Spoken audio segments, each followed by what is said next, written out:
Hi, my name is Maurice Campbell, and I'm the project leader on the European Union funded Cyber Resilience for Development project. And I just want to take the chance to say hello and welcome to the materials that we have been able to post on the EU Cyber Forum special website this year. And I want to say how sorry I am that we're not actually having the opportunity to meet together in Brussels as we have done in previous years. Because I think the coordination between the various projects and initiatives of the European Union and of others who are involved in capacity building in the cyber sector is a critical element of making sure that things are done as efficiently and effectively as they possibly can be. The project title is Cyber Resilience for Development, and that connection between cyber resilience, cyber security, the ability to bounce back after an attack, and the wider development objectives that governments have is, I think, critically important because as digitalization becomes a major theme of governments throughout the world, the capacity to protect that digital space and to stop people behaving badly in relation to the space and be able to respond to attacks which take place is very important for continual service delivery.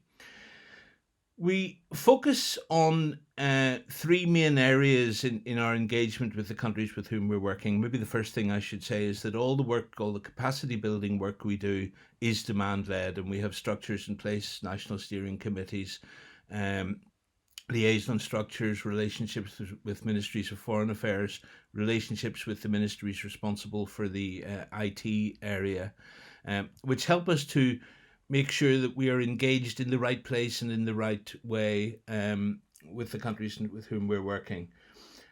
We have had great success in developing a range of contacts. Ours is a global program, and we have work going on in the Americas, Dominican Republic, and Costa Rica, and Ecuador, Antigua and Barbuda in Africa, in Botswana, one of the earliest places we engaged, as was Mauritius, Mozambique, the Congo, Rwanda.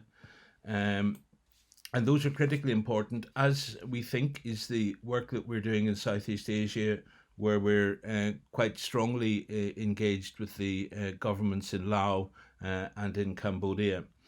And the three component parts of the project, all projects have three component parts, it seems sometimes. But one is around the development of national cybersecurity strategies and implementation plans necessary to make those strategies actually engage and have meaning. Uh, the second component is in relation to computer emergency response teams, that incident response capability, and helping to build that up.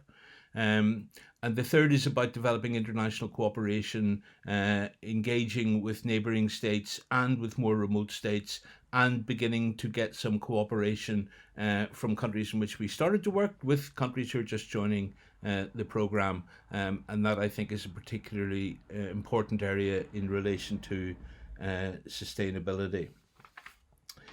The other thing I wanted to mention is what we're doing in terms of the delivery model. As I said, it's a European Union funded project, but delivered under the management of NICO, Northern Ireland Cooperation Overseas. And if you're wondering just where my accent is from, yes, I'm from Northern Ireland. Um, but we have a particular relationship with delivery partners in Estonia, with the information agency there, with the Ministry of Foreign Affairs in the Kingdom of the Netherlands, and with the United Kingdom's Foreign and Commonwealth Office, shortly to become the Foreign, Commonwealth and Development Office.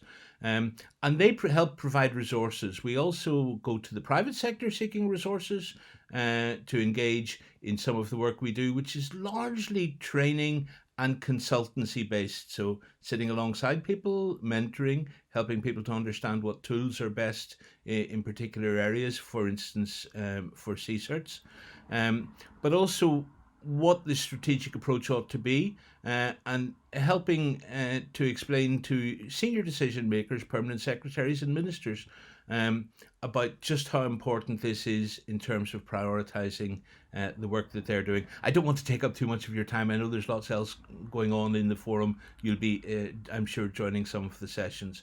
But I'm so sorry we're not able to stand beside one another and have a cup of coffee and a chat. Let's very much hope that next year we will be. And if I can just sign off by wishing you and all colleagues every good health at this very challenging time. Thank you. Goodbye.